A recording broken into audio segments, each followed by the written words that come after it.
Ձմռան ամենացուրտ գիշերը մի հուսահատ մայր երկու մանկիկի է տանում քաղաքի։ Սառցե նրբանցքներով։ Երբ ամեն ինչ կորած էր թվում, մի երեխայի անմեղ ժեստը։ Բացում է այն դուռը, որը ոչ ոք չէր ուզում բացել։ Եվ հենց այնտեղ, ռեստորանի ջերմության փողոցի ցրտի միջ, սկսվում է փրկության կապերի, անսպասելի սիրո պատմությունը։ Եթե այս պատմությունը ձեզ հետաքրքրեց, մի մոռացեք բաժանորդագրվել մեր ալիքին, ասեք մեզ, թե որ քաղաքից եք դուք մեզ դիտում, մենք շարունակում ենք։ Խոստանում եմ, որ սա կլինի լավագույն պատմությունը, որը դուք երբեք կլսեք ձեր կյանքում։ Հունվարյան գիշերն անսպասելի սառնամանիքով իջավ Երանի վրա։ Դանակի պես կտրող քամին լուր դաժանությամբ սրբում անցնում էր կենտրոնի փողոցներով, մայթերով քայլող սակավաթիվ հետիոտները շտապեցնում էին քայլքը, ապաստան փնտրելով իրենց տների ջերմության մեջ։ Նորաձության խանութների լուսավոր ցուցափեղկերը հակադրվում էին մութ ու ծանր երկնքին, գուժելով ձմռան ամենասառը գիշերներից մեկը։ Մարիանեն աննպատակ թափառում էր, երկու դուստրերին սեղմած կրծքին։ Ջուլիան ու Սոֆյան, նրա ընդամենը 4 ամսական երկվորյակները, փաթաթված էին ծածկոցների մեջ, որոնք այլս ոչինչ չէին տաքացնում։ Ամեն քայլափոխի Մարիանեն զգում էր, թե ինչպես են դողում ոտքերը ոչ միայն բարակ ու պատառոտված վերարկուի միջով թափանցող ցրտից, այլ ուսերին կրած հուսահատության ծանրությունից։ Արդեն ժամեր շարունակ նա թափառում էր փողոցներում, մի կացարանից մյուսը, մի եկեղեցուց մյուսը գնում, աղերսելով մի վայր, որտեղ կկարողանար դուստրերի հետ գիշերել։ Բոլորը լեփ-լեցուն էին։ Բոլորը երես էին թեքել նրանից։ 23-ամյա երիտասարդ կինն այդ գիշեր շատ ավելի մեծ էր թվում։ Նրա դեմքին իրենց դրոշմն էին թողել հոգնածությունը, փոս ընկած աչքերը, մի արտահայտություն, որը խոսում էր այն մարդու մասին, ով այլս չգիտեր, թե ինչ սպասել կյանքից։ Շագանակագույն մազերը, որոնք միշտ խնամված էին լինում, այժմ խառնված էին ու թաց, սկսվող մանր փաթիլներով ձյունից։ Ձեռքերը կապտել էին ցրտից, բայց նա մի վայրկյան անգամ դրանք չէր բաց թողնում դուստրերից։ Ջուլիան թույլ լաց էր լինում, մի տկար լաց, որը սիրտ էր կոտրում։ Սոֆյան չափազանց լուռ էր, վտանգավոր լուռ, Մարիանեն դստեր կապտած շուրթերին էր նայում մի սարսափով, որը պատառոտում էր հոգին։ Այսպես էր արդեն 3 շաբաթ։ 3 շաբաթ այն օրվանից, երբ տանտերը նրան դուրս էր հանել ծայրամասում վարձած փոքրիկ սենյակից, վարձը ուշացնելու պատճառով։ 3 շաբաթ քնում էր որտեղ պատահի, ուտելիք մուրում, հասարակական վայրերից վռնդվում, զզվանքի ու արամարանքի հայացքներ ստանում։ Մարիանեն դեռ հիշում էր այն կնոջը, որը մետրոյի կայարանում գոռացել էր իր վրա, անպատասխանատու անվանելով, որ երեխաներ է ունեցել, որոնց չի կարող պահել։ Հիշում էր անվտանգության աշխատակցին, որը նրան դուրս էր հրել արտրի կենտրոնից, ասելով, որ իր նման մարդիկ վանում են հաճախորդներին։ Հիշում էր յուրաքանչյուր փակ դուռ, յուրաքանչյուր ոճ, յուրաքանչյուր հայացք, որը դատում էր նրան, առանց իր պատմությունն իմանալու։ Նա անպատասխանատու չէր։ Նա թափառաշրջիկ չէր։ Նա պարզապես մեկն էր, ում կյանքը ճզմել էր այնքան դաժան, որ կարծես վերադարձի ճանապարհ չկար։ Մարիանեն նախկինում աշխատանք ուներ։ Աշխատում էր որպես գործավարի օգնական մի փոքր հաշվապահական ընկերությունում։ Աշխատավարձը քիչ էր, բայց բավականացնում էր վարձը տալու ուտելիք գնելու համար։ Բայց երբ իմացավ, որ երկվորյակների է սպասում, ընկերության տնօրենը նրան ազատեց աշխատանքից, պատճառաբանելով, որ նա այլս արդյունավետ չի լինի։ Նա փորձեց դատի տալ, բայց փաստաբանի համար գումար չուներ, ժամանակն անցավ, երեխաները ծնվեցին, փողը վերջացավ, վարձը ուշացավ, նա հայտնվեց փողոցում։ Աղջիկների հայրը։ Նա անհետացել էր, հենց իմացել էր հղիության մասին։ Ամուսնացած տղամարդ, մի մարդ, որը խոստացել էր, որ կթողնի կնոջը, մի մարդ, որը ստել էր իր ասած յուրաքանչյուր բառում։ Մարիանեն միամիտ էր եղել, հավատացել էր, սիրահարվել էր մեկին, ով միայն ուզում էր օգտագործել իրեն։ Երբ նա անհետացավ, Մարիանեն փորձեց գտնել նրան, բայց նա փոխել էր հեռախոսահամարը, արգելափակել էր նրան ամենուր, ջնջել էր իր կյանքից, կարծես նա երբեք գոյություն չէր ունեցել։ Եվ Մարիանեն մնաց մենակ, հղի, առանց աշխատանքի, առանց ընտանիքի, որին կարող էր դիմել։ Մայրը տարիներ առաջ էր մահացել, մի հիվանդությունից, որը խլել էր այն ամենը, ինչ ունեին։ Հայրը երբեք ներկա չէր եղել։ Քույր ու եղբայր չուներ, հորեղբայրներ ու մորաքույրներ չուներ, ոչ ոք չուներ։ Մենակ էր աշխարհում, հիմա 2 կյանք էր կախված իրենից, 2 կյանք, որոնց նա ամեն ինչից շատ էր սիրում, բայց որոնց չէր կարողանում պաշտպանել այն ցրտից, որը կլանում էր նրանց այդ գիշեր։ Մարիանեն կանգ առավ մի շքեղ ռեստորանի դիմաց։ Ապակե ճակատամասից երում էր շքեղ ինտերիերը, սպիտակ սփռոցներով ծածկված սեղանները, լավ հագնված ընտանիքները, որոնք աշխույժ զրուցում էին, մատուցողները, որոնք շրջում էին ուտելիքի սկուտեղներով, որոնցից այնպիսի բույր էր գալիս, որ Մարիանեի ստամոքսը ցավեց քաղցից։ Արդեն 2 օր էր, ինչ նա ոչինչ չէր կերել, բացի մի հին հացից, որը գտել էր հացի փռի աղբամանում։ Դուստրերը սնվում էին այն կաթով, որը մարմինը համառորեն շարունակում էր արտադրել, բայց նա գիտեր, որ շուտով դա էլ կվերջանա, որովհետև մարմինը չափազանց թույլ էր, չափազանց հյուծված։ Նա հենվեց դրսի պատին, քամուց մի փոքր պատ սպառվելու համար։ Արցունքները սկսեցին հոսել, լուռ, տաք, սառած մաշկի վրա։ Նա չէր ուզում լաց լինել։ Լաց լինելն օգուտ չէր տալիս։ Բայց այլս չէր կարողանում զսպել։ Նայեց Սոֆյային, որը շարունակում էր սարսափելի լուռ մնալ, զգաց, թե ինչպես է մի խորը սարսափ պատում իրեն։ Իսկ եթե նա չդիմանա։ Իսկ եթե ցուրտը տանի իր դուստրերին, մինչ լույսը բացվի։ Ռեստորանի ներսում, պատուհանի մոտ նստած, 6-ամյա մի աղջիկ հետաքրքրությամբ դիտում էր փողոցը։ Անին մեծ ու արտահայտիչ աչքերով, պոչիկով հավաքած շիկահեր մազերով, տաք վարդագույն վերարկու հագած երեխա էր։ Նա ընթրում էր հոր Ռաֆիի հետ, 38-ամյա, բարձրահասակ, էլեգանտ կեցվածքով, լուրջ, բայց բարի արտահայտությամբ տղամարդու։ Ռաֆին գործարար էր, անշարժ գույքի հաջողակ գործակալության սեփականատեր։ Արդեն 3 տարի էր, ինչ այրի էր, այն օրվանից, երբ կինը մահացել էր հանգամանքներում, որոնք նա նախընտրում էր չհիշել։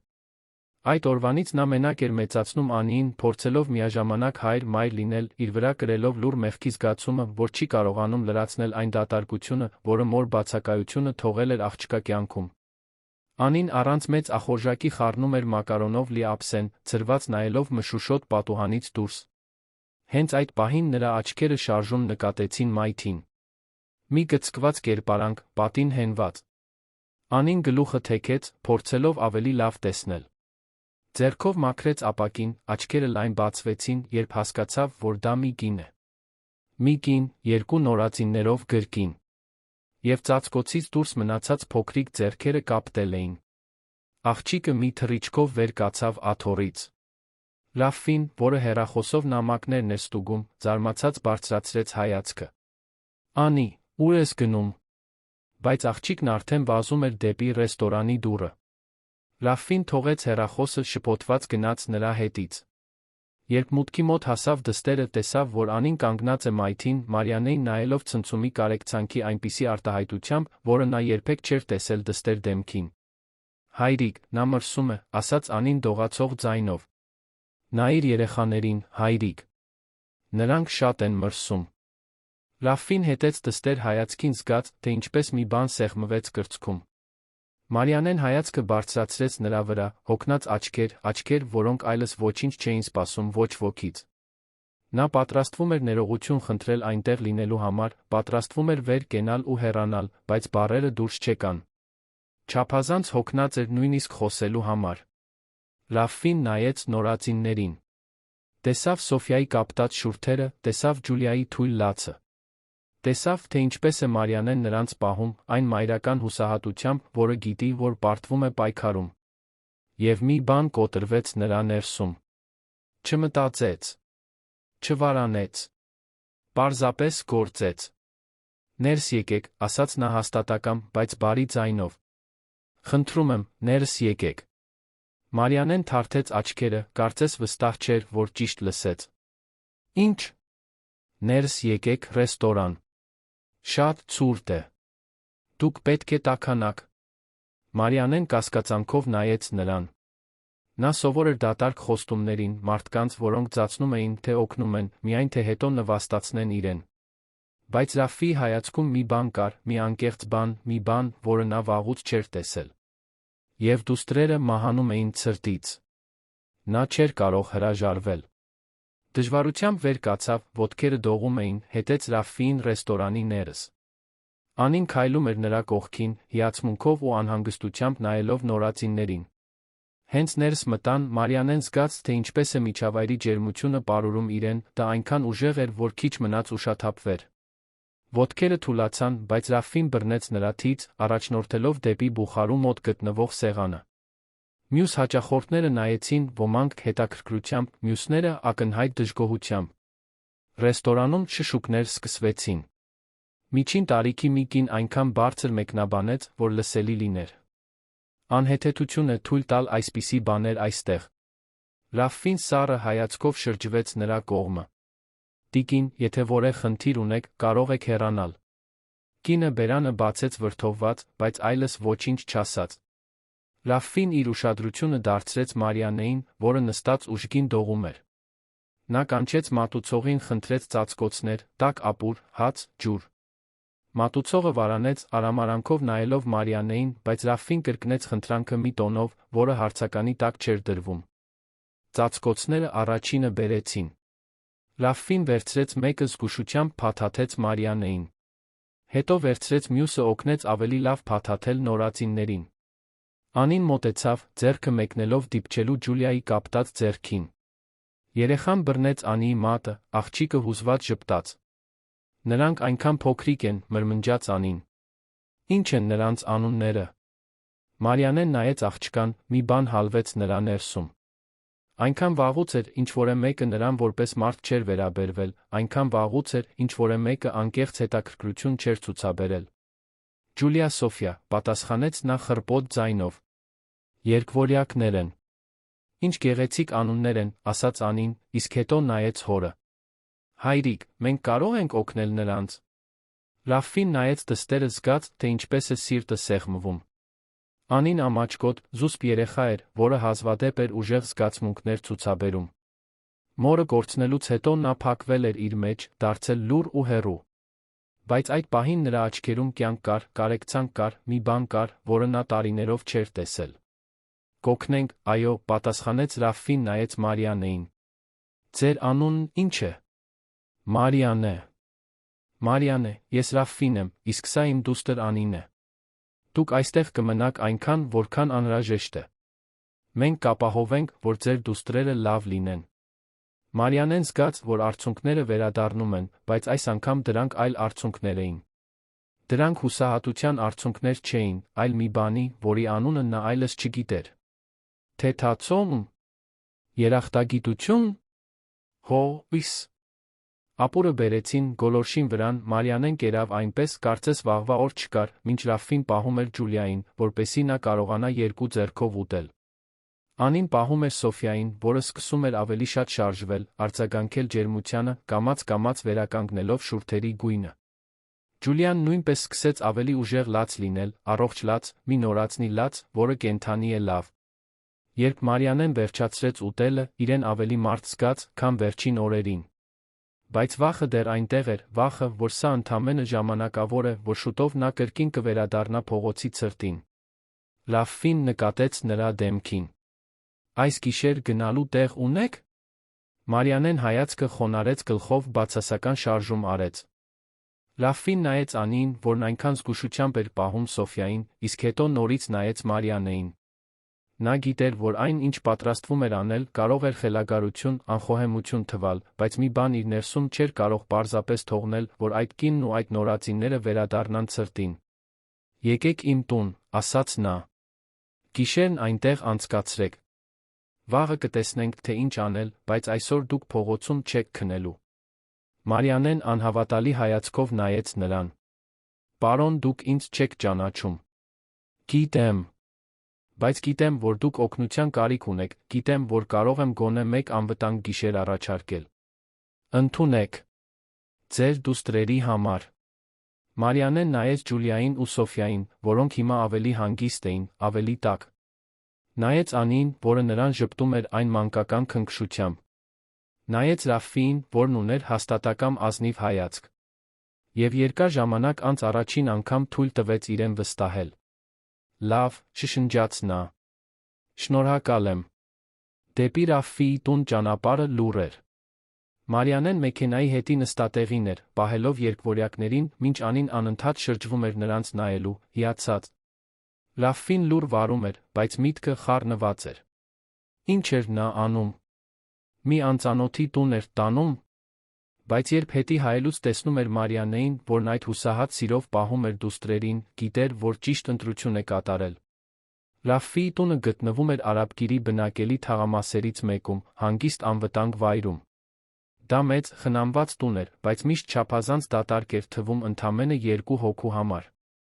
Երբ ներս մտան, Մարիանեն տպավորվեց վայրի գեղեցկությամբ ու հարմարավետությամբ։ Ամեն ինչ մաքուր էր, կոկիկ, հյուրընկալ։ Ռաֆֆին նրան առաջնորդեց դեպի առաջին հարկի հյուրասենյակը։ Դա պարզ, բայց հարմարավետ սենյակ էր, մեծ մահճակալով, առանձին լոգասենյակով մի օրորոցով, որը նա պահել էր այն ժամանակվանից, երբ Անին նորածին էր։ Դուք կարող եք այստեղ մնալ, ասաց Ռաֆֆին։ Ես ձեզ համար մաքուր հագուստ կբերեմ, իսկ աղջիկների համար տաք դիրներ։ Լոգարանում սրբիչներ կան։ Կարող եք տաք լոգանք ընդունել, եթե ցանկանում եք։ Մարիանեն շուրջը նայեց, դեռ չհավատալով, որ դա տեղի է ունենում։ Ռաֆֆին դուրս եկավ սենյակից, նա մենակ մնաց դուստրերի հետ։ Ջուլիային ու Սոֆիային դրեց օրորոցի մեջ, շաբաթներ անց առաջին անգամ տեսավ նրանց իսկապես հանգիստ, իսկապես անվտանգ։ Նորածինները սկսեցին փակել աչքերը, հյուծված։ Մարիանեն մտավ լոգասենյակ, նայեց իրեն հայելու մեջ։ Գրեթե չճանաչեց իրեն։ Նիհար դեմք, փոս ընկած աչքեր, մի տեսք, որը խոսում էր դժոխքի միջով անցած մարդու մասին։ Բացեց ցնցուղը, թույլ տվեց, որ տաք ջուրը թափվի մարմնի վրա, լվանալով ոչ միայն կեղտը, այլ մի փոքր այն ցավը, որը կրում էր։ Լաց եղավ ցնցուղի տակ, լաց եղավ այն ամենը, ինչ սպել էր, լաց եղավ այն թեթացումից, որ գիտեր, թե գոնե մեկ գիշեր դուստրերն անվտանգ կլինեն։ Երբ դուրս եկավ լոգասենյակից, մահճակալի վրա մաքուր հագուստ գտավ։ Հագնվեց, պառկեց օրորոցի կողքին, դիտելով դուստրերի քունը։ Եվ երկար ժամանակ անց առաջին անգամ նա նույնպես քնեց։ Քնեց խորը, առանց վախի, առանց հուսահատության։ Պարզապես քնեց։ Հյուրասենյակում Ռաֆֆին ու Անին կամացուկ զրուցում էին։ Հայրիկ, նա շատ տխուր է, ասաց Անին։ Ինչու է նա այդքան տխուր։ Որովհետև կյանքը միշտ չէ, որ հեշտ է բոլորի համար, աղջիկս։ Երբեմն ամեն ինչ սխալ է գնում, մարդիկ օգնության կարիք են ունենում։ Նա մեզ հետ կմնա։ Ռաֆֆին վարանեց։ Չգիտեմ, Անի։ Բայց մենք կօգնենք նրան, ինչով կարողանանք։ Անին մտածկոտ գլխով արեց։ Ես նրան հավանեցի։ Եվ երեխաներին էլ։ Ռաֆֆին ժպտաց, համբուրեց, դստեր ճակատը։ Ես էլ, փոքրիկս։ Ես էլ։ Այդ գիշեր, մինչ դրսում ձյունը շարունակում էր գալ, այդ տան ներսում անսովոր խաղաղություն էր տիրում։ Ռաֆֆին մինչ ուշ արթուն մնաց, մտածելով, թե ինչ է արել, հարցնելով ինքն իրեն, թե արդյոք անխոհեմ չի վարվել, բայց մինույն ժամանակ զգալով, որ ճիշտ բան է արել։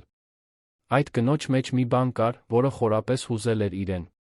Գուցե դա նրա աչքերի հուսահատությունն էր, կամ գուցե այն, թե ինչպես էր նա պահում դուստրերին, այն անվերապահ սիրով, նույնիսկ քաոսի մեջ։ Նա չգիտեր։ Միայն գիտեր, որ չէր կարող պարզապես անտեսել։ Հաջորդ առավոտ Մարիանեն վախեցած արթնացավ, մի պահ մոռանալով, թե որտեղ է։ Արագ վեր կացավ, նայեց օրորոցին, որտեղ Ջուլիան ու Սոֆյան հանգիստ քնած էին։ Խորը շունչ քաշեց, թեթացած։ Շուրջը նայեց, նախորդ գիշերվա իրականությունը վերադարձավ։ Նա մի անծանոթի տանն էր։ Մի անծանոթի, որն օգնել էր իրեն, առանց որևէ բան պահանջելու։ Իրեն խոցելի, բաց զգաց, բայց նա անչափ երախտապարտ։ Զգուշությամբ դուրս եկավ սենյակից, հետելով խոհանոցից եկող սուրճի բույրին։ Ռաֆֆին այնտեղ էր, նախաճաշ էր պատրաստում, մինչ Անին սեղանի մոտ նկարում էր։ Բարի լույս, ասաց Ռաֆֆին, ժպտալով։ Լավ քնեցիք։ Այո, պատասխանեց Մարիանեն, դեռ ամաչելով։ Շնորհակալ եմ։ Ամեն ինչի համար։ Շնորհակալություն հայտնելու կարիք չկա։ Նստեք։ Ես նրբաբլիթներ կպատրաստեմ։ Մարիանեն նստեց սեղանի շուրջ, Անին շուտով մոտեցավ, ցույց տալով իր նկարը։ Դա 4 մարդու 2 նորածնի նկար էր, բոլորը ձեռք-ձեռքի տված։ Սա մենք ենք, հպարտ բացատրեց Անին։ Մարիանեն զգաց, թե ինչպես է սիրտը սեղմվում։ Չգիտեր ինչ ասել։ Չգիտեր ինչպես ընկալել այսքան բարություն այսքան տառապանքից հետո։ Ռաֆֆին մատուցեց նախաճաշը, նրանք միասին կերան, զրուցելով պարզ բաների մասին։ Անին պատմում էր դպրոցի, իր սիրելի տիկնիկների, այն մասին, թե ինչպես է ուզում քույր ու եղբայր ունենալ։ Մարիանեն լսում էր, երբեմն ժպտում, բայց դեռ զուսպ, դեռ վախենում էր շատ բացվել։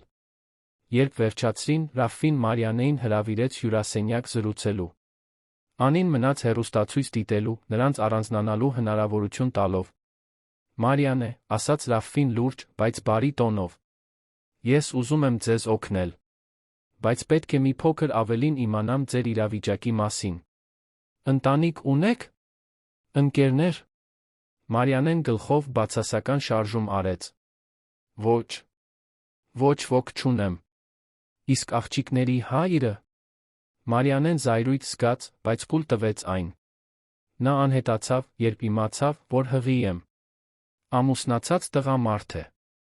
Ես հիմար էի, որ հավատացի նրան։ Ռաֆֆին գլխով արեց, առանց դատելու։ Իսկ աշխատում էիք։ Աշխատում էի։ Ինձ ազատեցին, երբ իմացան, որ հղի եմ։ Փորձեցի այլ աշխատանք գտնել, բայց ոչ ոք չի վարձում երկվորյակների սպասող կնոջ։ Իսկ երբ նրանք ծնվեցին, անհնար դարձավ։ Ոչ ոք չկար, ում հետ թողնեի, մանկապարտեզի համար գումար չունեի։ Իսկ ինչպես հայտնվեցիք փողոցում։ Տանտերը դուրս հանեց, որովհետ վարձը ուշացրի։ Փորձեցի օգնություն խնդրել պետական մարմիններից, բայց այնքան բյուրոկրատիա կա, այնքան ձգձգումներ։ Գնացի կացարաններ, բայց բոլորը լեփ-լեցուն են։ Եվ հետո հայտնվեցի փողոցում։ Ռաֆֆին մի պահ լուռ մնաց, մարսելով ամեն ինչ։ Տեսեք, Մարիանե։ Ես գիտեմ, որ սա կարող է տարօրինակ թվալ, բայց մի առաջարկ ունեմ։ Մնացեք այստեղ մի քանի օր, մինչ կվերականգնվեք, մինչ աղջիկները լավանան։ Հետո կտեսնենք, թե ինչ անել։ Կարող եմ ձեզ օգնել աշխատանք փնտրել, փաստաթղթեր ձեռք բերել, ինչ որ ձեզ պետք է։ Մարիանեն արցունքոտ աչքերով նայեց նրան։ Ինչու եք դուք դա անում ինձ համար։ Ռաֆֆին կիսատխուր ժպտաց։ Որովհետ մի օր ինչ-որ մեկը նման բան արեց ինձ համար։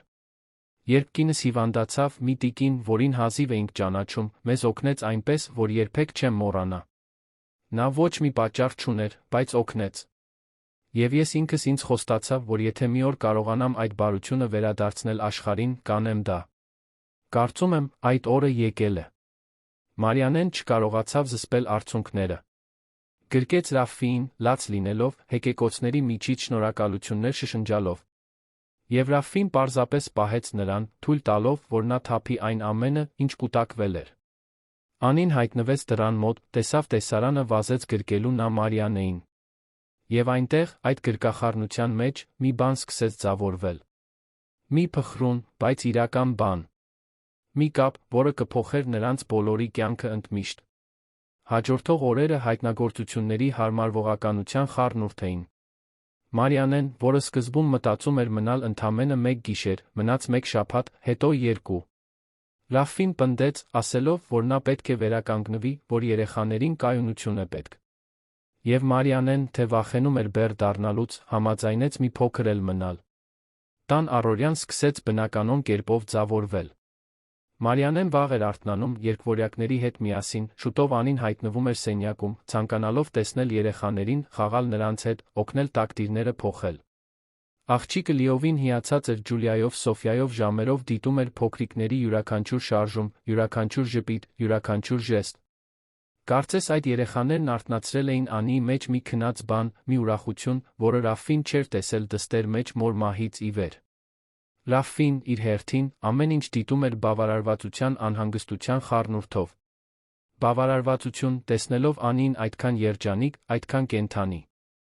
Անհանգստություն, որովհետ գիտեր, որ այս իրավիճակը չի կարող հավերժ տել։ Մարիանեն պետք է շարունակեր իր կյանքը, գտներ իր սեփական տեղը, վերականգնվեր։ Բայց նա չէր շտապում արագացնել դա։ Մի հանգստացնող բան կար այդ կանացի ներկայության մեջ տանը, այն կյանքի շշուկի մեջ, որը բերում էին երեխաները, Մարիանեի այն ամաչկոտ ժպիտի մեջ, երբ նա վերադառնում էր աշխատանքից։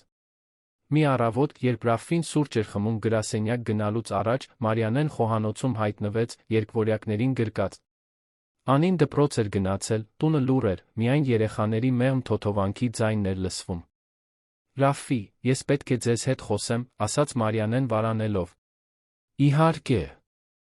Նստիր։ Մարիանեն նստեց, Ջուլիային Սոֆիային գրկում տեղավորելով։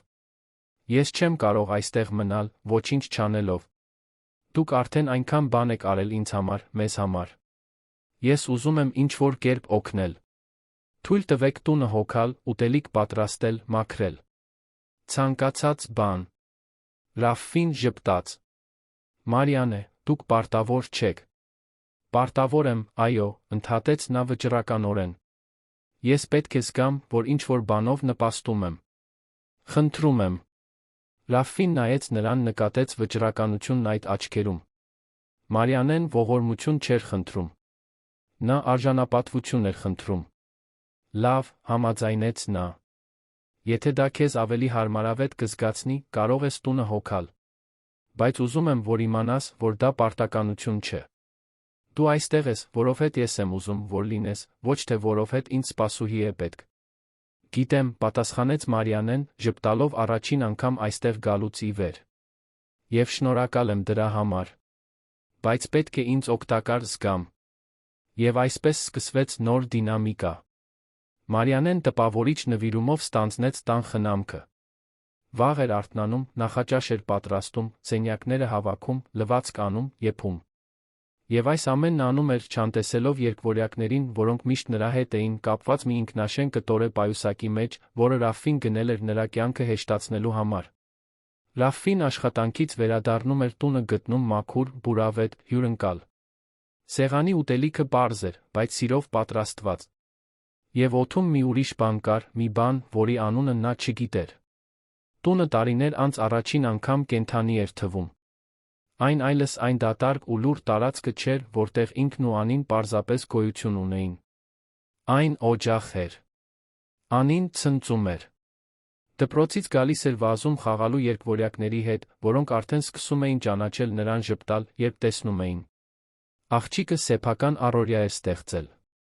Ամեն օր դասերն անելուց հետո նստում էր հյուրասենյակի գորգին Ջուլիայի Սոֆիայի հետ, խոսում նրանց հետ, մանկական երգեր երգում, որոնք սովորել էր դպրոցում, խաղալիքներ ցույց տալիս։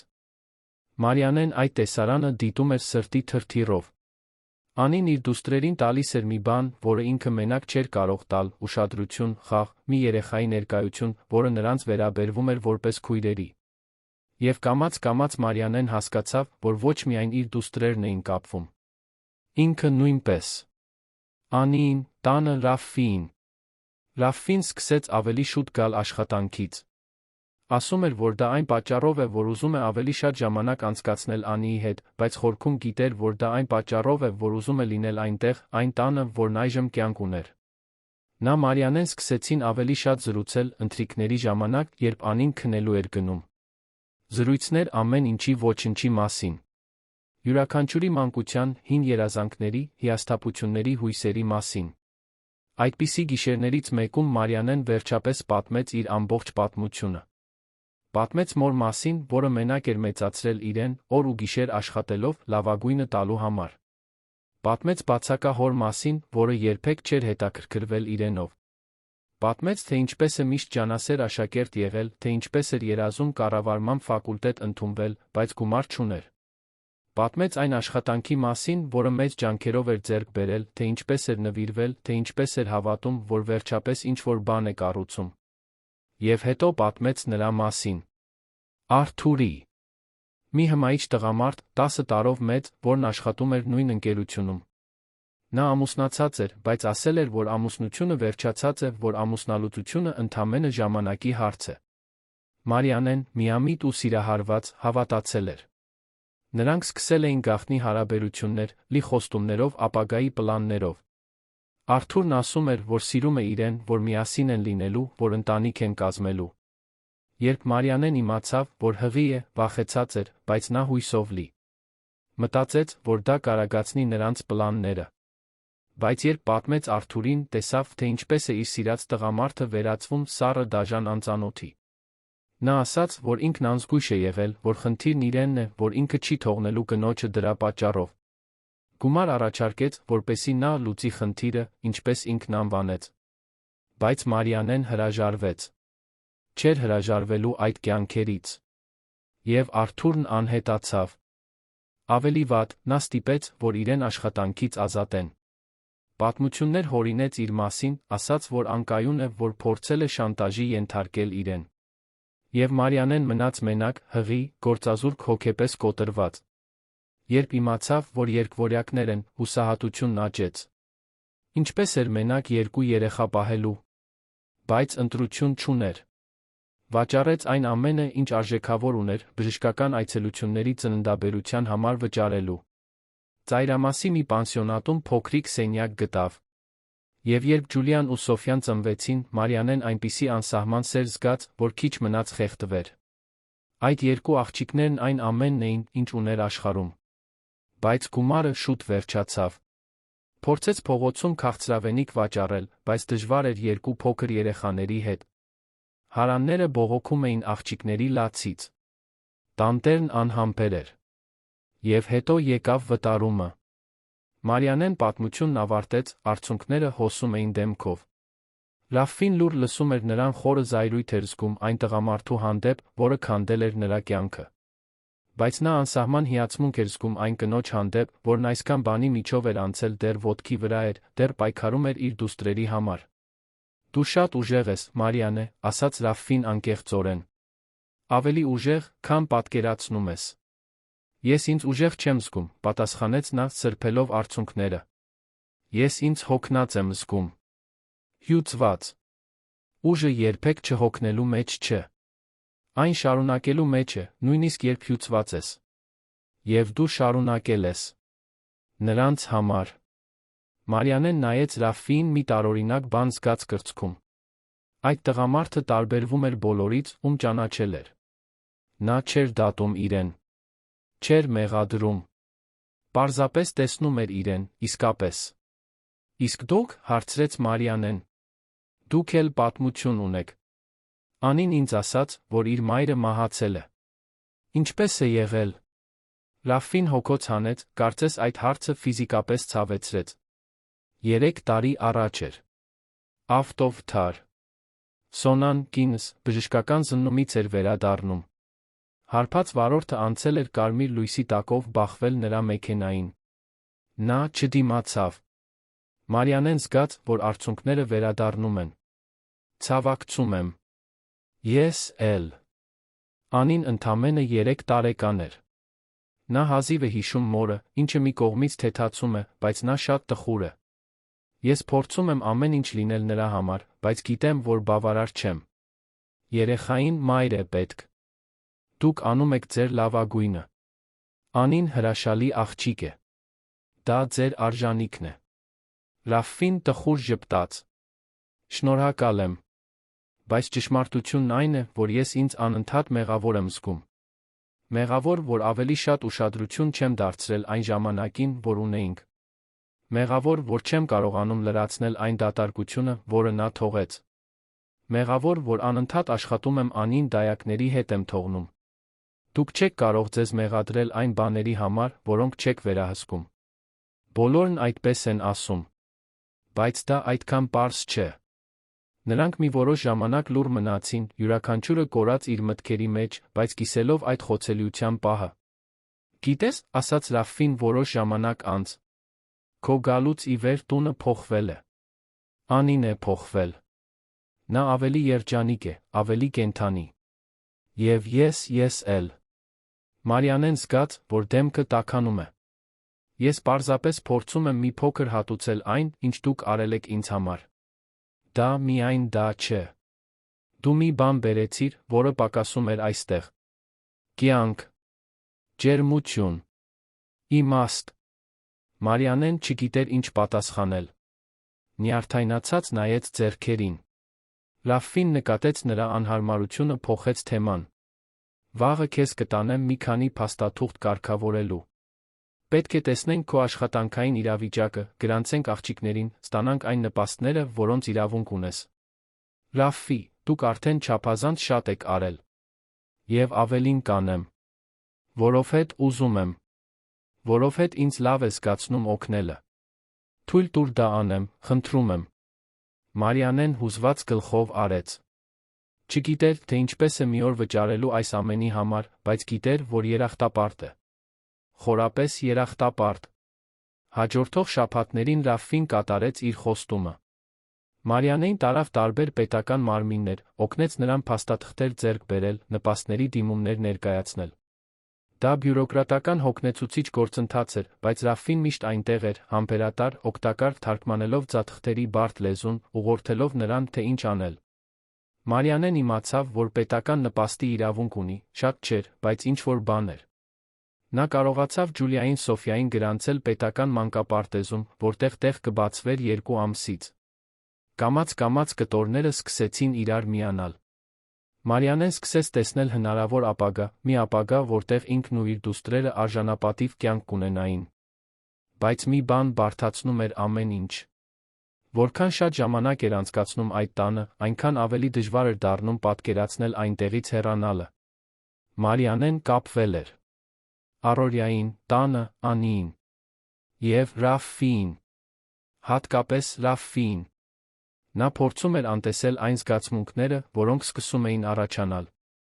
Ինքն իրեն ասում էր, որ դա պարզապես երախտագիտություն է, որ շփոթում է ամեն ինչ։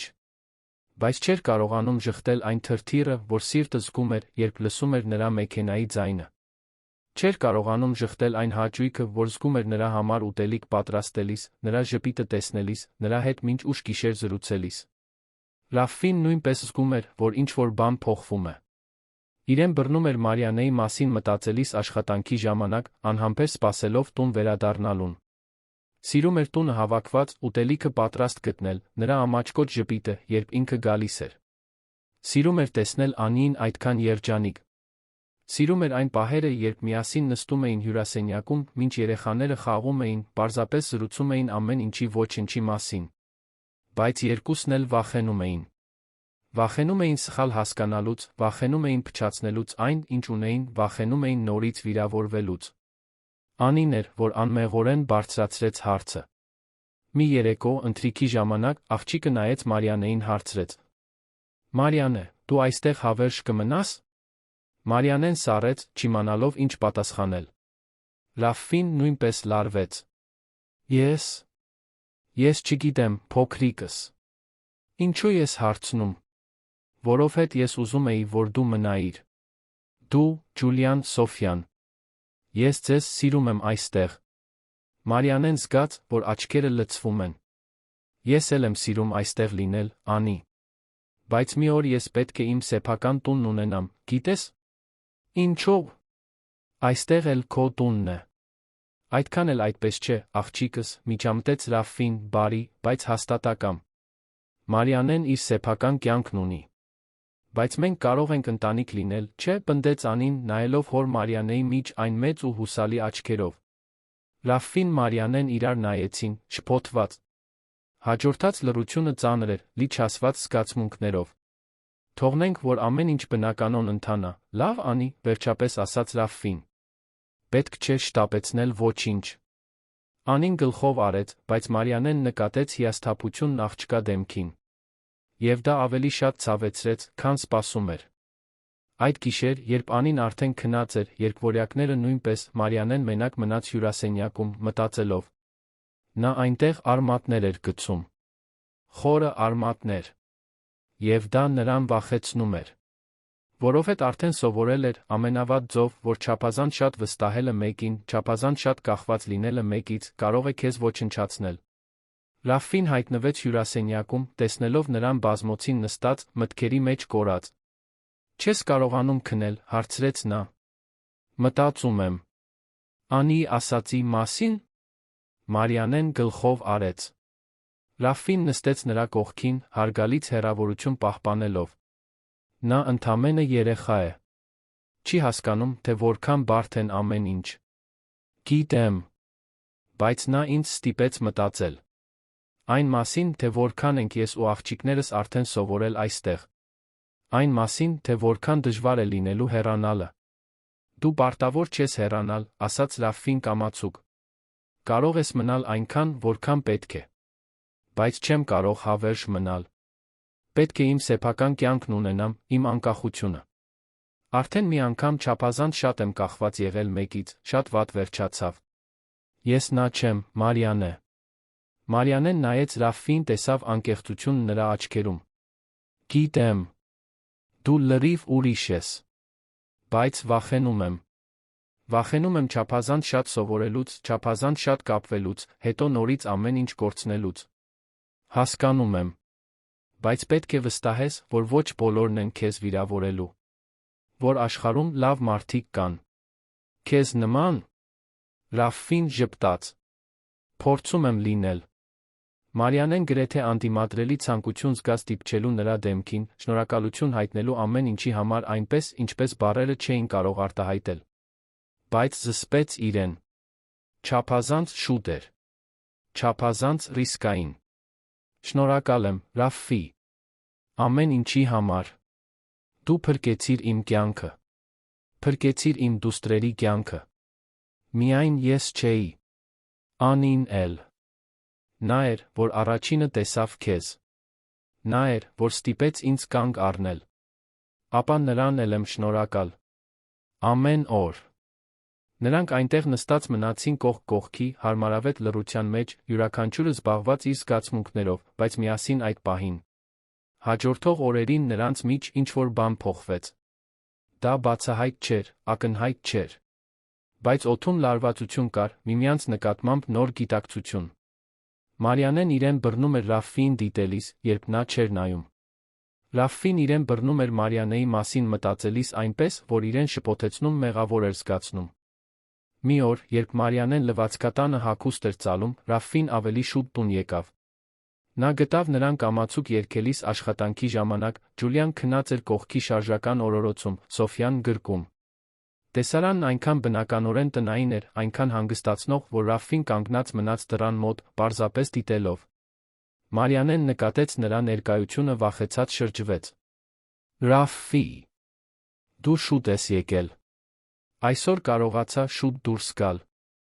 Մտածեցի ավելի շատ ժամանակ անցկացնել ձեզ հետ։ Մարիանեն ժպտաց, զգալով, թե ինչպես է սիրտը արագանում։ Անին կուրախանա։ Իսկ դու ուրախանում ես։ Հարցը Մարիանեին անակնկալի բերեց։ Ռաֆֆի տոնի մեջ մի բան կար, մի ուրիշ բան։ Ես։ Այո։ Իհարկե, այո։ Ռաֆֆին մոտեցավ, Մարիանեն զգաց, որ օդը խտանում է։ Մարիանե, ես պետք է քեզ մի բան ասեմ։ Ինչ։ Ես չգիտեմ, թե արդյոք սա ճիշտ պահն է։ Գուցե չափազանց շուտ է, կամ գուցե ես ամեն ինչ սխալ եմ հասկանում։ Բայց պետք է ազնիվ լինեմ։ Մարիանեն զգաց, որ սիրտը թրջում է։ Ազնիվ ինչի։ Մասին։ Այն մասին, թե ինչ եմ զգում։ Այն մասին, թե ինչպես ես դու փոխել ամեն ինչ քո գալուց ի վեր։ Այն մասին, թե ինչպես եմ ես ինձ բռնում քո մասին մտածելիս անընդհատ, թե ինչպես է տունը դատարկ թվում, երբ դու դուրս ես գալիս, թե ինչպես եմ ես։ Նա կանգ առավ, կարծես վախենում էր շարունակել։ Մարիանեն քարացել էր, հազիվ շնչելով։ Թե ինչպես եմ ես սիրահարվում քեզ, ավարտեց Ռաֆֆին, վերջապես բարձրաձայն ասելով այն, ինչ զգում էր շաբաթներ շարունակ։ Մարիանեն զգաց, որ արցունքներն են գալիս։ Դրանք տխրության արցունքներ չէին, այլ այնպիսի ուժեղ զգացմունքի, որը չէր տեղավորվում իր մեջ։ Ռաֆֆի, ես։ Դու պարտավոր չես հիմա ոչինչ ասել, ընդհատեց նա քնքշորեն։ Ես գիտեմ, որ բարդ է։ Ես գիտեմ, որ դու շատ բաների միջով ես անցել։ Ես չեմ ուզում քեզ ճնշել։ Պարզապես ուզում էի, որ դու իմանայիր։ Բայց ես ուզում եմ մի բան ասել, պնդեց Մարիանեն դողացող ձայնով։ Ես էլ եմ ինչ-որ բան զգում։ Արդեն որոշ ժամանակ է զգում եմ։ Բայց այնքան եմ վախենում, Ռաֆֆի։ Այնքան եմ վախենում նորից տրվելուց վերջում կոտրվելուց։ Ես երբեք քեզ չեմ կոտրի, Մարիանե։ Երդվում եմ։ Ինչպես կարող եմ վստահ լինել։ Չես կարող։ Ոչ ոք չի կարող վստահ լինել ոչնչում։ Բայց կարող ես վստահել նրան, ինչ տեսնում ես։ Ինչ զգում ես։ Ինչ կառուցել ենք այստեղ միասին։ Մարիանեն նայեց նրան, այն տղամարդուն, որը հայտնվել էր իր կյանքում որպես հրաշք, թույլ տվեց իրեն առաջին անգամ հավատալ, որ գուցե կարող է երջանիկ ավարտ ունենալ։ Դանդաղ Ռաֆֆին մեկնեց ձեռքը, Մարիանեն բռնեց այն։ Դա պարզ ժեստ էր, բայց լի իմաստով։ Մի ժեստ, որն ասում էր. Ես այստեղ եմ։ Վստահիր ինձ։ Եվ Մարիանեն, հակառակ իր բոլոր վախերին, որոշեց վստահել։ Այդ խոսակցությունից հետո եկած օրերը տարօրինակ էին մի նույն ժամանակ հրաշալի։ Մարիանեն Ռաֆին այլս չխոսեցին զգացմունքների մասին, բայց նրանց մեջ նոր գիտակցություն կար, մի մտերմություն, որը նախկինում չկար։ Փոքրիկ ժեստերը նոր իմաստներ ստացան։ Աղը փոխանցելիս ձեռքերի պատահական հպումը։ Մի վայրկյան ավելի երկար տող հայացքը։ Մի ժպիտ, որը լի էր չասված բաներով։ Անին նկատեց փոփոխությունը էլ ավելի ուրախացավ։ Աղջիկը սկսեց Մարիանեին Մարի կանչել, երեխաներին բնորոշ բնական մտերմությամբ։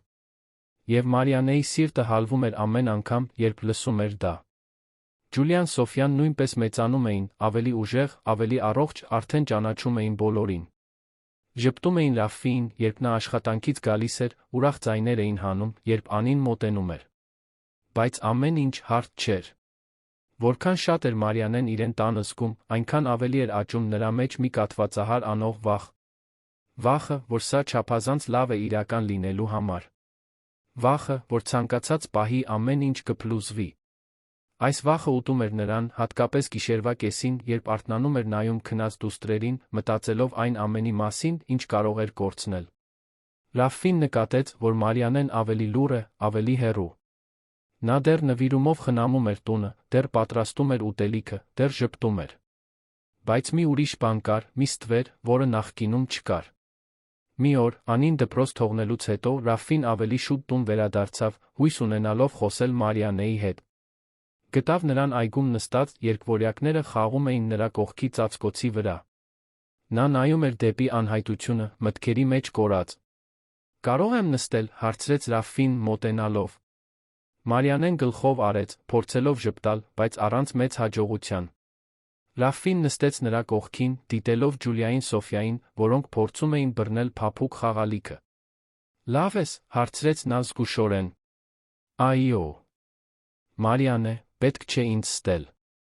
Նա հոգոց հանեց, իմանալով, որ երկար չի կարողանա թաքցնել Ռաֆիից։ «Վախենում եմ»։ «Ինչից ես վախենում»։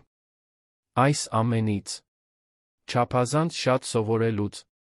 Որ աղջիկները սովորեն։ Որ երբ ամեն ինչ վերջանա, ավելի շատ ցավի, քան նախկինում։ Ով ասաց, որ վերջանալու է։ Ամեն ինչ վերջանում է, Ռաֆի։ Ես դա սովորել եմ ամենավատ ձով։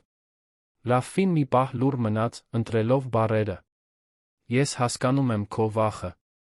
Բայց չես կարող դրա մեջ գերի ապրել։ Չես կարող թույլ տալ, որ անցյալը խանգարի քեզ ապագա ունենալ։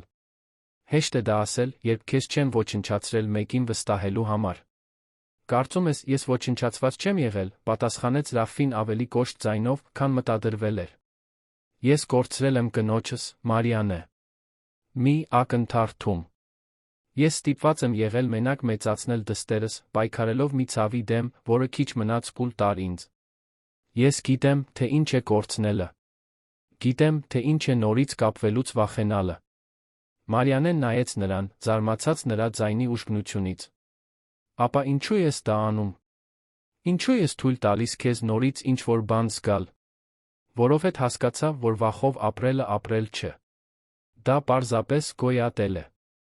Եվ ես հոգնել եմ պարզապես գոյատելուց։ Ռաֆի խոսքերն արձագանքեցին Մարիանեի ներսում։ Նա այնքան երկար ժամանակ պարզապես գոյատել էր, որ մոռացել էր, թե ինչ է իրականում ապրելը։ Ես չգիտեմ, թե կարող եմ, շշնջաց նա։ Չգիտեմ, թե բավականաչափ ուժեղ եմ։ Դու ամենաուժեղ մարդն ես, ում ես ճանաչում եմ։ Դու գոյատել ես բաներից, որոնք կոչնչացնեին ցանկացածին։ Եվ դու այստեղ ես, դեռ ոտքի վրա, դեռ պայքարում ես քո դուստրերի համար։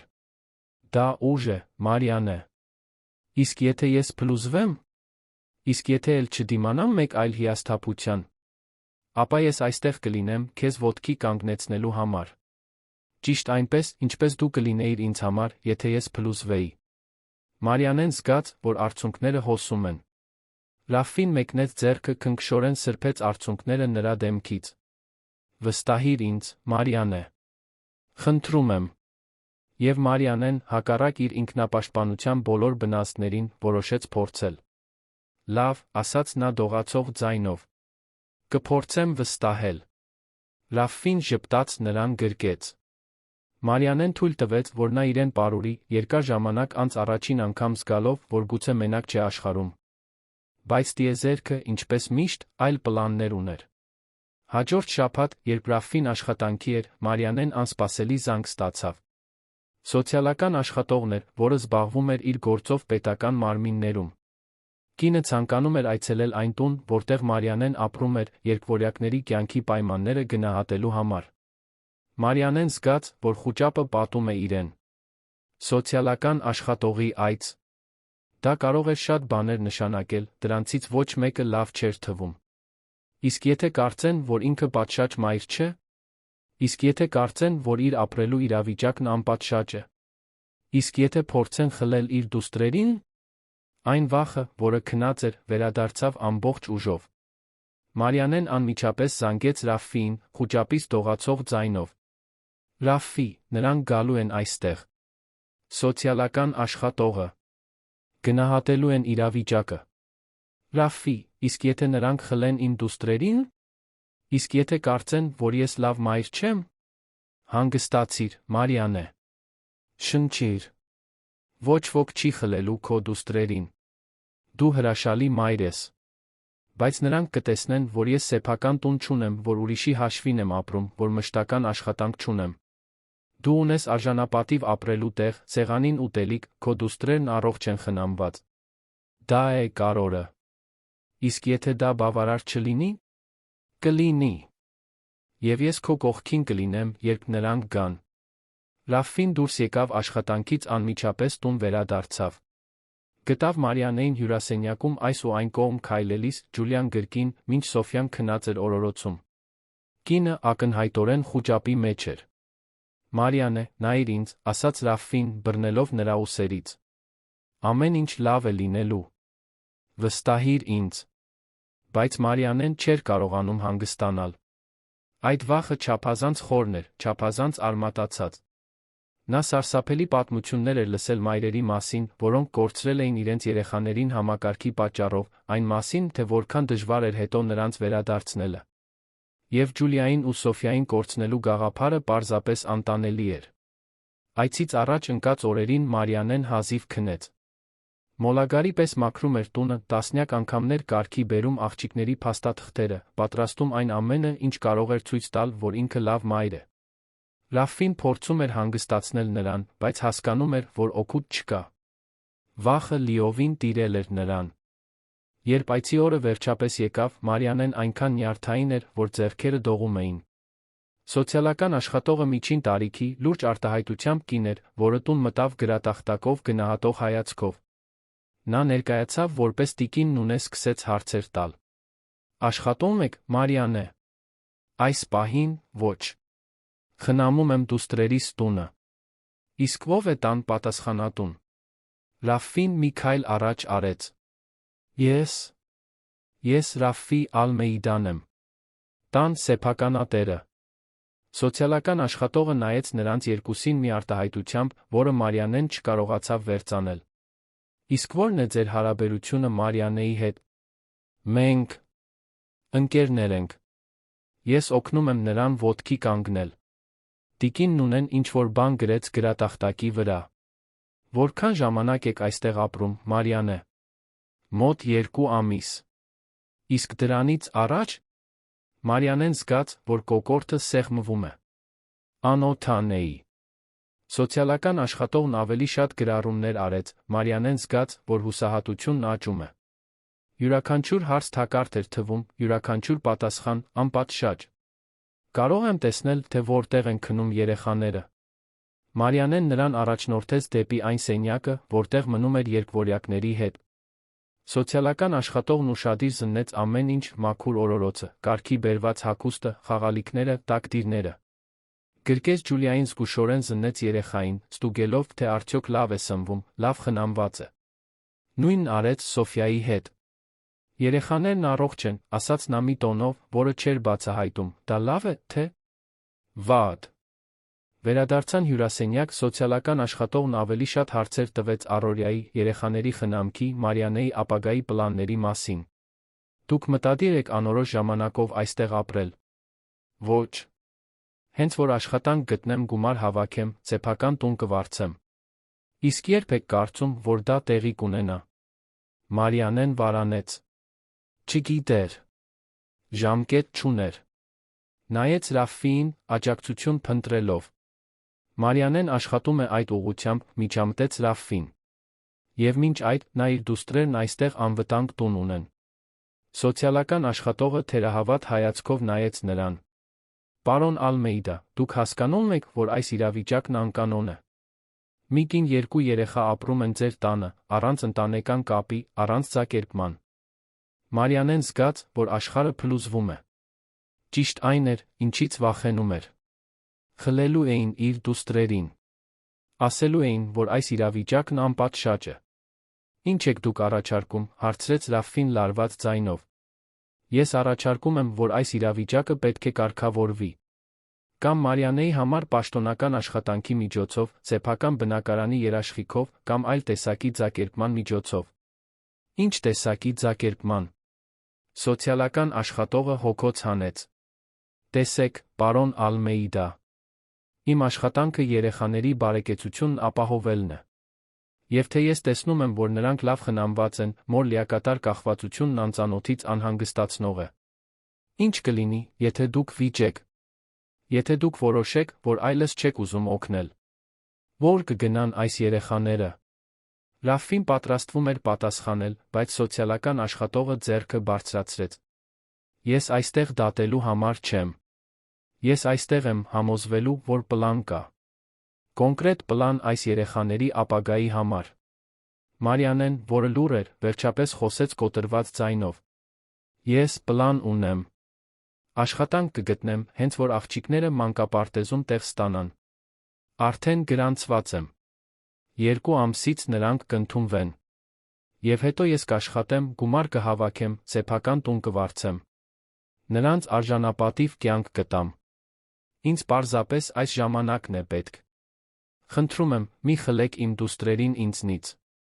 Սոցիալական աշխատողը նայեց Մարիանեին, առաջին անգամ նրա արտահայտությունը մի փոքր մեղմացավ։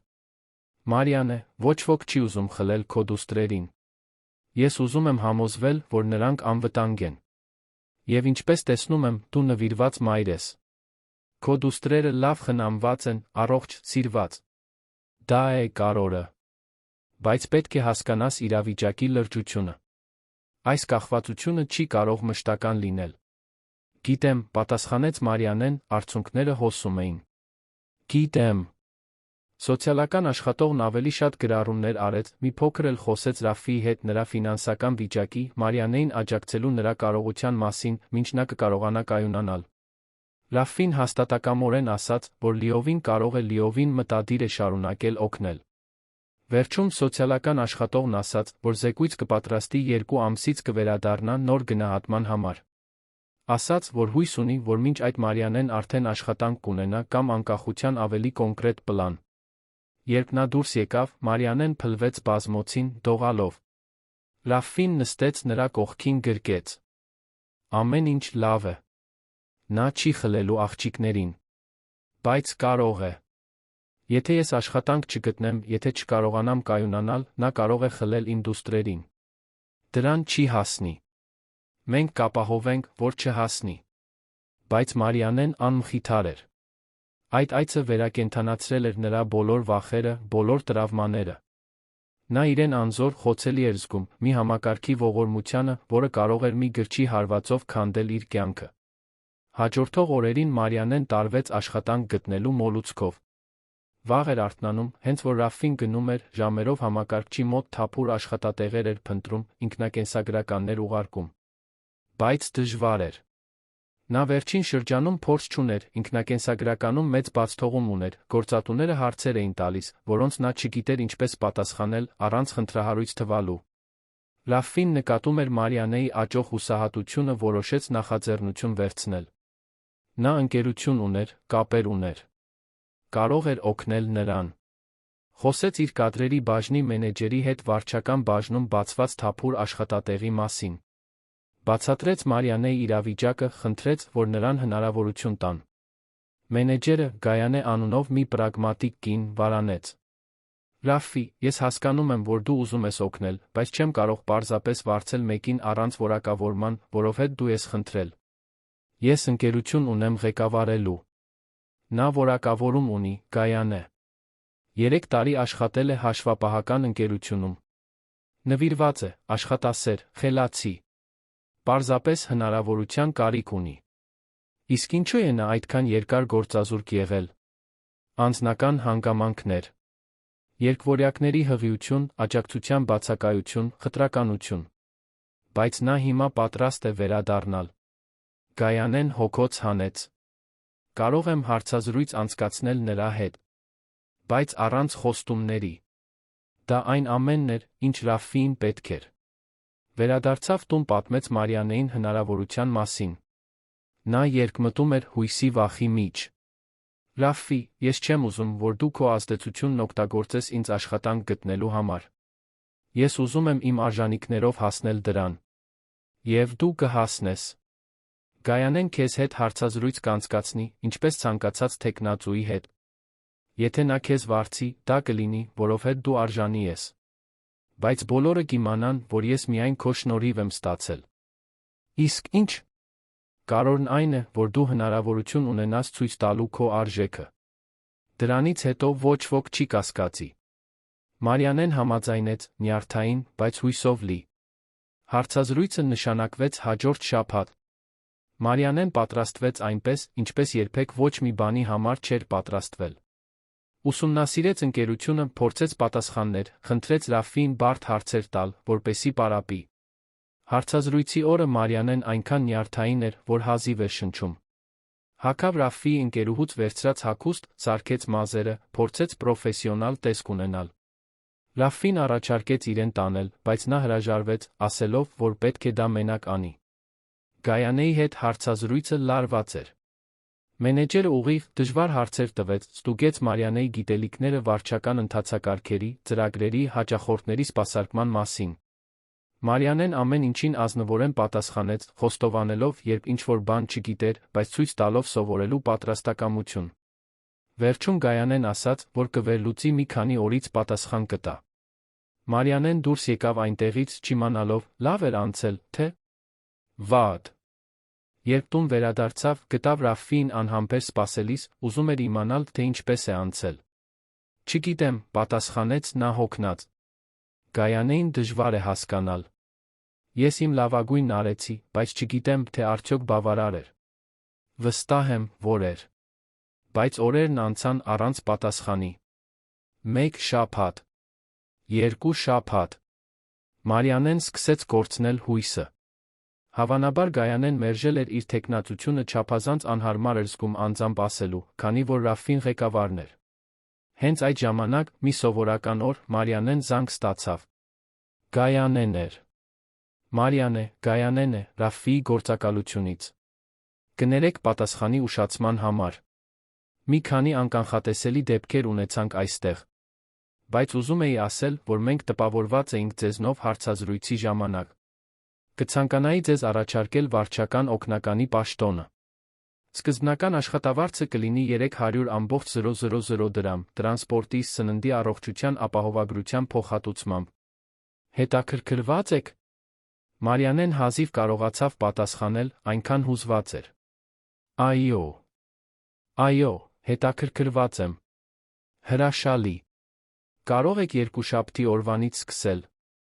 Կարող եմ։ Երբ անջատեց հեռախոսը, Մարիանեն սկսեց լաց լինել։ Բայց դրանք ուրախության, թեթացման, հույսի արդյունքներ էին։ Նա հասել էր դրան։ Իր արժանինքներով։ Նա վերսկսելու հնարավորություն ուներ։ Ռաֆֆին տուն եկավ, գտավ Մարիանեին փայլող, Ջուլիային Սոֆիային գրկած, բարելիս հյուրասենյակում։ Ես ստացա, Ռաֆֆի։ Ես ստացա աշխատանքը։ Ռաֆֆին նրան գրկեց, պտտվելով նրա հետ։ Ես գիտեի, որ կստանաս։ Անին դպրոցից եկավ, միացավ տոնակատարությանը, լիովին չհասկանալով, թե ինչ է կատարվում, բայց ուրախ տեսնելով բոլորին երջանիկ։ Այդ գիշեր, երկար ժամանակ անց առաջին անգամ, Մարիանեն խաղաղ քնեց։ Նա աշխատանք ուներ։ Հույս ուներ։ Հնարավոր ապագա ուներ։ Եվ իր կողքին ուներ այդ հրաշալի մարդկանց, որոնք հավատացել էին իրեն, երբ ինքն անգամ չէր հավատում։ Բայց մտքի խորքում մի անհանգստություն սկսեց աճել։ Աշխատանքով նա կարող էր սեփական տուն վարձել։ Եվ եթե կարողանար սեփական տուն վարձել, պետք է հեռանար այդ տնից։ Դա էր ասել սոցիալական աշխատողը։ Դա էր ինքն իրեն խոստացել։ Անկախություն։ Բայց որքան շատ էր մտածում հեռանալու մասին, այնքան ավելի էր ցավում։ Որովհետև այդ տունը դարձել էր իր օջախը։ Այդ մարդիկ դարձել էին իր ընտանիքը։ Եվ նրանցից հեռանալու գաղափարը գրեթե անտանելի էր։ Ռաֆին նույնպես մտածում էր դրա մասին։ Գիտեր, որ Մարիանեն շուտով հնարավորություն կունենա շարունակելու իր կյանքը։ Եվ նրան հեռանալ տեսնելու գաղափարը ավելի շատ էր ցավեցնում, քան պատկերացնում էր։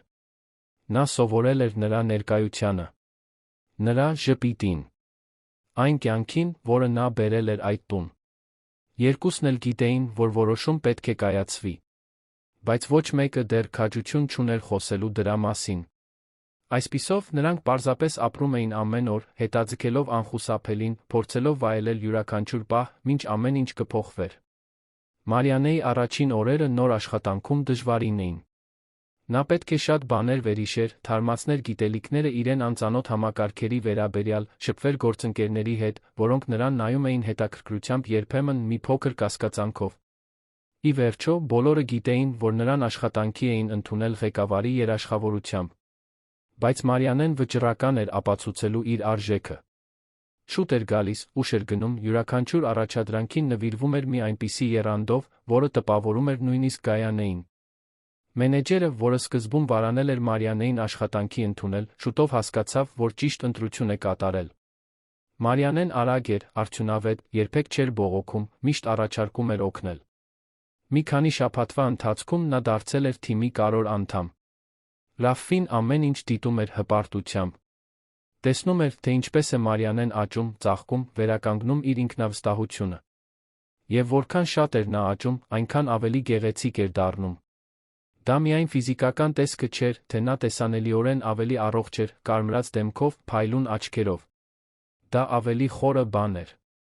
Դա այն էր, թե ինչպես էր նա հիմա ժպտում, անկեղծ երջանկությամբ։ Դա այն էր, թե ինչպես էր գլուխը բարձր պահում։ Դա այն արժանապատվությունն էր, որը վերականգնել էր։ Բայց այս նոր ձեռք բերված անկախության հետ եկավ նա լարվածություն։ Մարիանեն սկսեց խոսել բնակարան փնտրելու մասին։ Ասաց, որ արդեն գումար է հավաքում, որ մի քանի ամսից բավարար կունենա վարձի կանխավճարի համար։ Ասաց, որ չի կարող հավերժ չարաշահել Ռաֆիի բարությունը։ Ամեն անգամ, երբ նա դա նշում էր, Ռաֆին սրտում սեղմում էր զգում։ Բայց չգիտեր, թե ինչպես ասել, որ չի ուզում, որ նա գնա։ Չէր ուզում ճնշել նրան, չէր ուզում, որ նա իրեն պարտավորված զգա մնալու։ Այսպիսով, պարզապես ասում էր, որ նա շտապելու կարիք չունի, որ կարող է մնալ այնքան, որքան անհրաժեշտ է։ Անին, սակայն, չուներ այդ մեծահասակների զսպվածությունը։ Երբ լսեց Մարիանեին տեղափոխվելու մասին խոսելիս, աղջիկը հուսահատ լաց եղավ։ Բայց ինչո՞ւ։ Ինչո՞ւ եք գնում, հարցրեց նա հեկեկոցների միջից։ Ես մտածում էի, որ մենք հիմա ընտանիք ենք։ Այդպես է, սիրելիս, փորձեց բացատրել Մարիանեն, սիրտը կոտրված։ Բայց ես պետք է իմ սեփական տունն ունենամ։ Ինձ աղջիկների համար։ Բայց այստեղ քո տունն է։ Ես ուզում եմ, որ դուք մնաք։ Ռաֆին ստիպված էր մխիթարել դստերը, բացատրել, որ երբեմն մարդիկ պետք է գնան իրենց ճանապարհով, նույնիսկ երբ մենք չենք ուզում, որ նրանք գնան։ Բայց բառերը դատարկ էին հնչում, որովհետև ինքն էլ չէր հավատում դրանց։ Այդ գիշեր, երբ Անին վերջապես քնեց, հոգնած այդքան լաց լինելուց, Ռաֆին մնաց հյուրասենյակում, մտքերի մեջ կորած։ Մարիանեն հայտնվեց, նույնպես չկարողանալով քնել։ Կներես, ասաց նա, նստելով նրա կողքին։ Չէի ուզում Անիին տխրեցնել։ Դու ոչ մի սխալ բան չես արել։ Նա պարզապես երեխա է։ Ես էլ չեմ ուզում գնալ, խոստովանեց Մարիանեն ցածր ձայնով։ Բայց պետք է։ Ինչո՞վ։ Որովհետև չեմ կարող հավերժ քեզնից կախված լինել։ Որովհետև պետք է կառուցեմ մի բան, որն իմը կլինի։ Որովհետև եթե հիմա դա չանեմ, երբեք չեմ անի, կմնամ գերի մի կախվածության մեջ, որն առողջ չէ ոչ մեկիս համար։ Ռաֆին նայեց նրան, տեսավ վճռականությունն այդ աչքերում։ Իսկ եթե դա կախվածություն չէ։ Իսկ եթե դա ավելին է։ Մարիանեն զգաց, որ սիրտը արագանում է։ Ինչ նկատի ունես։ Մարիանե, վերջին ամիսներին այս տունը փոխվել է։ Այն այլս այն դատարկ ու տխուր վայրը չէ, որը նախկինում էր։ Այն օջախ է։ Եվ օջախ է, որովհետ դու այստեղ ես։ Որովհետ քո դուստրերն այստեղ են։ Որովհետ անին երջանիկ է տարիներ անց առաջին անգամ։ Որովհետ ես եմ երջանիկ տարիներ անց առաջին անգամ։ Ռաֆֆի։ Թույլ տուր ավարտեմ։ Ես գիտեմ, որ քեզ անկախություն է պետք։ Գիտեմ, որ պետք է ինքդ քեզ ապացուցես, որ կարող ես։ Եվ դու արդեն ապացուցել ես։ Աշխատանք ես գտել։ Ոտքի ես կանգնում։ Ուժեղ ես։ Բայց անկախություն ունենալը չի նշանակում, որ պետք է գնաս։ Չի նշանակում, որ պետք է հեռանաս նրանից, ում սիրում ես։ Ում ես սիրում։ Ռաֆֆին բռնեց նրա ձեռքերը, խորը նայելով նրա աչքերի մեջ։ Ես սիրում եմ քեզ, Մարիանե։ Ես սիրահարվել եմ քեզ։ Քո ուժին, քո դուստրերին նվիրվածությանը, քո ժպիտին, այն ձին, որով դու փոխեցիր մեր կյանքը։ Եվ գիտեմ, որ դու էլ ես ինչ-որ բան զգում։ Գիտեմ, որ դա միայն երախտագիտություն չէ։ Գիտեմ, որ ավելին է։ Մարիանեն զգաց, որ արցունքները հոսում են։ Որովհետ նա ճիշտ էր։ Դա ավելին էր։ Շատ ավելին։ Նա սիրահարվել էր Ռաֆֆիին։ Նրա բարությանը, այն ձին, որով նա վերաբերվում էր իր դուստրերին, կարծես իրենը լինեին, այն ձին, որով նա նայում էր իրեն, կարծես ինքն աշխարհի ամենակարևոր մարդը լիներ։ Ես սիրում եմ քեզ, շշնջաց նա։ Ես այնքան եմ վախենում խոստովանել, բայց ես սիրում եմ քեզ։ Ռաֆֆին հուզված ժպտաց քնքշորեն սրբեց արցունքները նրա դեմքից։ Ապա մի գնա։ Մնա այստեղ։ Ոչ որպես հյուր, ոչ որպես անցորդ,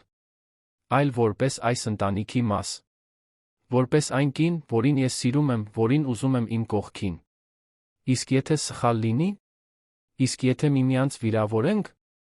Իսկ եթե ճիշտ լինի։ Իսկ եթե երջանիկ լինենք։ Կյանքը երաշխիքներով չի գալիս, Մարիանե։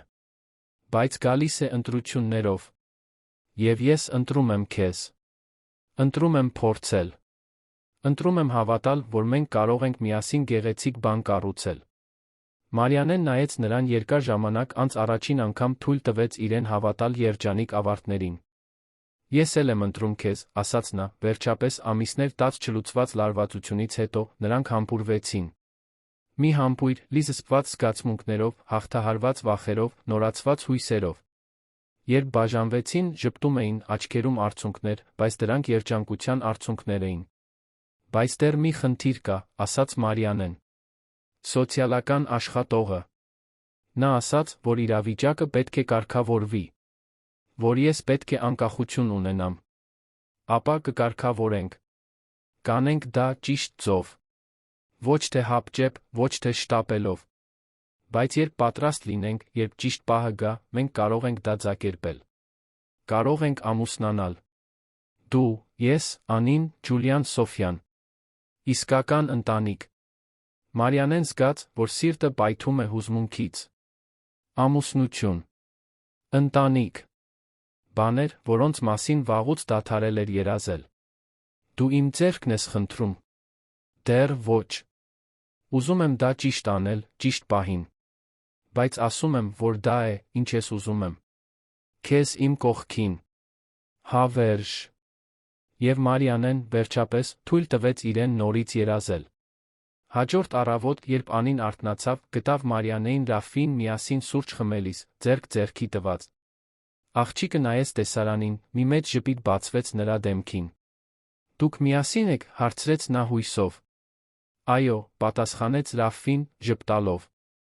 Անին ուրախությունից ճչաց թռավ նրանց երկուսի գիրկը, ամուր գրկելով։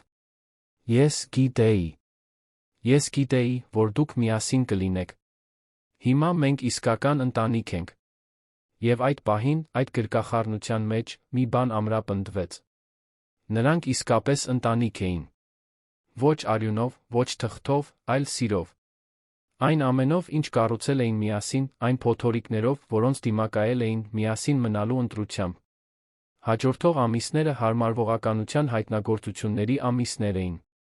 Մարիանեն Ռաֆֆին պաշտոնական հարաբերություններ սկսեցին, բայց զգուշությամբ հարգելով միմյանց ժամանակը։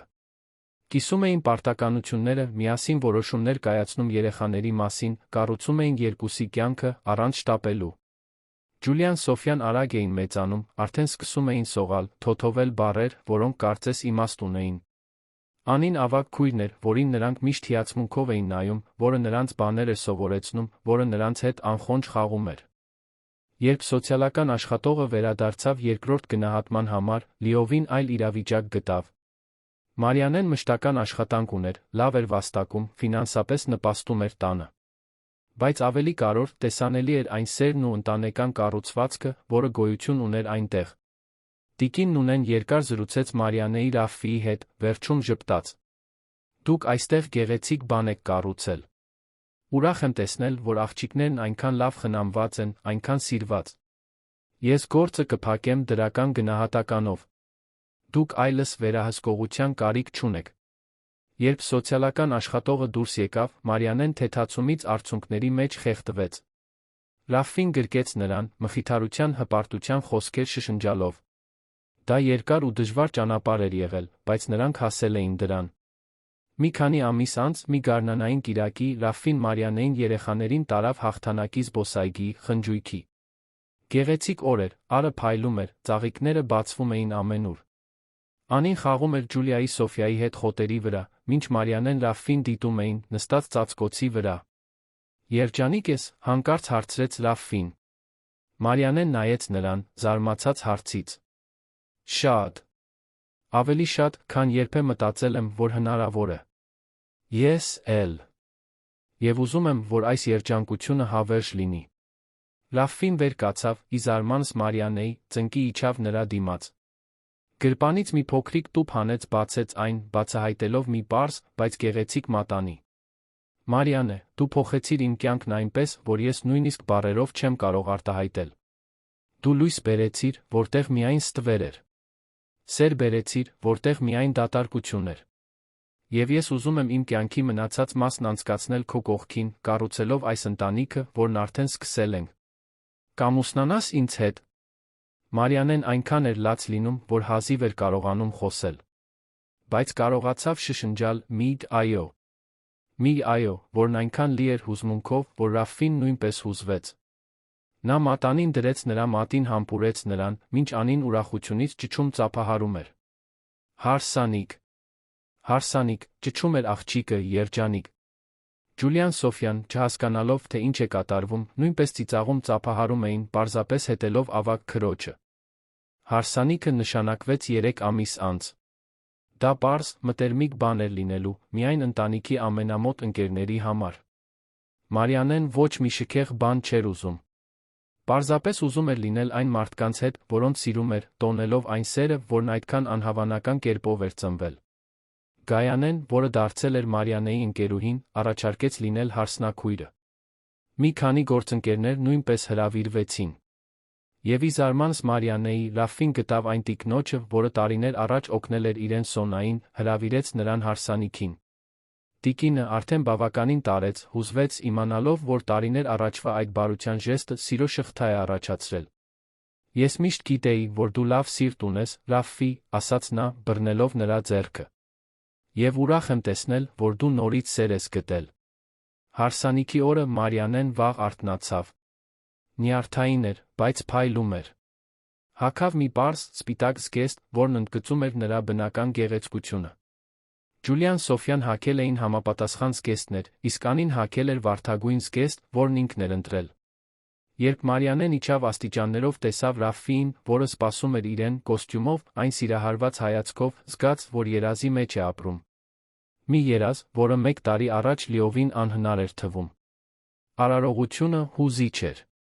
Երբ փոխանակեցին երդումները, Մարիանեն, Ռաֆֆին աչքերում արցունքներ ունեին։ Խոստացան սիրել միմյանց լավ-վատ պահերին, խոստացան լինել գործընկերներ, ընկերներ, ընտանիք։ Խոստացան խնամել երեխաներին, կարծես բոլորը երկուսի դուստրերն լինեին։ Խոստացան կառուցել սիրով լի օջախ։ Երբ ԿԿԳ-ի աշխատակիցն ասաց. «Հայտարարում եմ ձեզ ամուսին կին», սենյակը պայթեց ծափահարություններից։ Ռաֆֆին համբուրեց Մարիանեին այն ամբողջ սիրով, որ զգում էր, այդ պահին երկուսն էլ իմացան, որ ճիշտ ընտրություն են կատարել։ Խնջույքը պարզ էր, բայց ուրախ։ Տնական ուտելիք կար, երաժշտություն, ծիծաղ, պատմություններ։ Անին անընդհատ բոլորին պատմում էր, որ հիմա 2 փոքր քույր ունի։ Ջուլիան Սոֆյան, թե այնքան փոքր էին, կարծես զգում էին շուրջ բոլորի ուրախությունը, ժպտում էին բոլորին։ Խնջույքի մի պահին Մարիանեն մի փոքր հեռացավ շունչ քաշելու, մարսելու այն ամենը, ինչ կատարվում էր։ Ռաֆին գտավ նրան դրսում, աստղերին նայելիս։ Ամեն ինչ լավ է։ Կատարյալ է։ Պարզապես։ Փորձում եմ հավատալ, որ սա իրական է։ Որ 1 տարուց էլ քիչ առաջ ես փողոցում էի, հուսահատ, առանց հույսի։ Եվ հիմա այստեղ եմ, ամուսնացած այն տղամարդու հետ, որին սիրում եմ, դուստրերս անվտանգ են, երջանիկ։ Իրական է, Մարիանե։ Եվ դու արժանի ես այս երջանկության յուրաքանչյուր վայրկյանին։ Ես պարզապես հույս ունեմ, որ կկարողանամ հատուցել այն ամենը, ինչ դու արել ես ինձ համար։ Դու արդեն հատուցել ես։ Ամեն օր։ Յուրաքանչյուր ժպիտ, յուրաքանչյուր քնքուշ ժեստ, ամեն անգամ, երբ ես տուն եմ վերադառնում, տեսնում եմ քեզ այնտեղ, տեսնում եմ մեր դուստրերին երջանիկ։ Դա ավելին է, քան ես կարող էի խնդրել։ Նրանք այնտեղ մնացին, գրկախառնված, աստղերին նայելով, լռության մեջ։ Մի հարմարավետ լռություն, 2 սրտերի, որոնք վերջապես գտել էին իրենց տեղը։ Հաջորդող տարիները աճի ամրապնդման տարիներ էին։ Մարիանեն առաջխաղացում ունեցավ կարիերայում, ի վերջո դառնալով իր բաժնի ղեկավարը։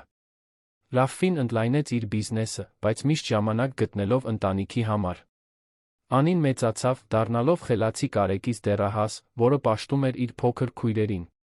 Ջուլիան Սոֆյան զարգացան, դառնալով հետաքրքրասեր սիրող աղջիկներ, որոնք Ռաֆին հայր էին համարում, իսկ Անին քույր այն օրվանից, երբ իրենց գիտակցում էին։